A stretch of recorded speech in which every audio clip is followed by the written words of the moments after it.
जय हिंद। हम आपको आज कुछ ऐसी जानकारी दे रहे हैं जो फ्यूचर से जुड़ी है। जिस धरती पर हम रहते हैं वहाँ खतरा इतना बढ़ गया है ग्लोबल वार्मिंग की वजह से कि इसका तोड़ निकालने के लिए हम मानव जाति दूसरे ग्रह की खोज में जुट गए हैं जो रहने योग्य हो।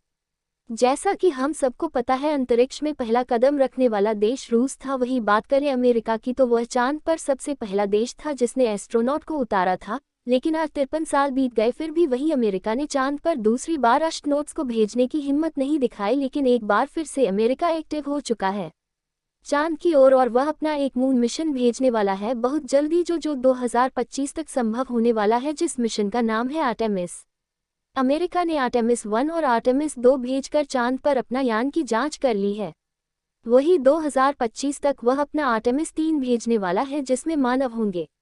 इस मिशन के अंतर्गत पृथ्वी की सबसे पहली महिला को चांद पर उतारा जाएगा। इससे पहले साल 1969 से 1972 के बीच नासा ने कई अपोलो मिशंस चांद पर भेजे थे। हालांकि इन सभी मिशंस में केवल पुरुष ही शामिल थे, उनमें कोई महिला एस्ट्रोनॉट नहीं थी। आर्टेमिस मिशन का मकसद चांद पर वैज्ञानिक खोजों को अंजाम देना है। नासा का ये मिशन आने वाली पीढ़ियों के लिए स्पेस एक्सप्लोरेशन के नए मार्ग खोलने वाला है। इस मिशन को लेकर नासा के साथ साथ देश दुनिया की तमाम स्पेस एजेंसियां काफ़ी उत्साहित दिख रही हैं।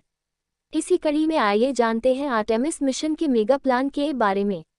इस मिशन की खास बात यह है कि नासा के एस्ट्रोनॉट केवल चंद घंटे चांद की सतह पर बिताकर वापस नहीं आएंगे, बल्कि वे लंबे समय तक वहां पर लूनर बेस बनाकर रहने वाले हैं।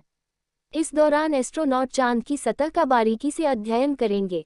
नासा का प्लान है कि वो चांद पर माइनिंग भी करेगा। आपको बता दें कि मून की सतह पर platinum, silicon, iron, titanium, ammonia आदि जैसे कई बेशकीमती खनिज पदार्थ मौजूद हैं। हालांकि उनकी माइनिंग करना इतना आसान काम नहीं होगा। चांद पर पृथ्वी के मुकाबले ग्रेविटी 6 गुना कमजोर है। ऐसे में एस्ट्रोनॉट को खनिज पदार्थों की माइनिंग करने के लिए विशेष प्रकार के उपकरणों को अपने साथ ले जाना होगा। इसे देखते हुए दूसरे देशों की स्पेस एजेंसियां भी चांद पर जाने के लिए अपने मिशंस की योजना बना रही हैं। ऐसे में ये दशक स्पेस रेस के मद्देनज़र काफ़ी महत्वपूर्ण होने वाला है। कई विशेषज्ञों द्वारा संभावना जताई जा रही है कि दशक के अंत तक कई सुपर पावर देशों के बीच एक स्पेस वॉर भी शुरू हो सकती है। आर्टेमिस मिशन स्पेस एक्सप्लोरेशन के क्षेत्र में एक नए युग की शुरुआत करने वाला है। इस मिशन को भेजने से पहले नासा 2 और मिशन को चांद पर रवाना करेगा, जिनका काम मून लैंडिंग में उपयोग होने वाली जरूरी तकनीकों का टेस्ट करना है। इन दोनों की सफलतापूर्वक टेस्टिंग के बाद नासा की योजना आर्टेमिस मिशन के जरिए सफलतापूर्वक एस्ट्रोनॉट को सतह पर उतारना है।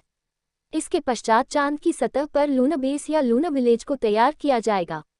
लूनर बेस को बनाने में बड़ी मात्रा में कार्गो की जरूरत चांद पर पड़ेगी। इस कारण आर्टेमिस मिशन भविष्य में काफ़ी खर्चीला होगा। इसके खर्चे को कम करने के लिए नासा ने लूनर गेटवे का कॉन्सेप्ट सबके सामने रखा है। लूनर गेटवे एक तरह का स्पेस स्टेशन होगा जो चंद्रमा को ऑर्बिट करेगा। चांद पर भेजे जाने वाले सभी लॉजिस्टिक को लूनर गेटवे के जरिए ही वहां पर उतारा जाएगा। ऐसे में ईंधन पर आने वाला खर्चा काफ़ी कम हो जाएगा। लूनर गेटवे के निर्माण के लिए नासा ने कई निजी कंपनियों के साथ डील कर ली है और उसके प्रारंभिक कार्य की शुरुआत भी हो चुकी है। योजना है कि भविष्य में नासा इन सभी प्राइवेट कंपनियों के साथ मिलकर लूनर गेटवे का निर्माण करेगा। इन सब के बाद साल 2025 में नासा अपना आर्टेमिस मिशन चांद पर भेजेगा। इसके तहत उड़ान कैप्सूल को धरती से लॉन्च किया जाएगा, जो कि अंतरिक्ष में जाते ही एसएलएस से अलग होगा। एसएलएस से अलग होने के बाद उड़ान चांद तक का सफर खुद अकेले ही तय करेगा।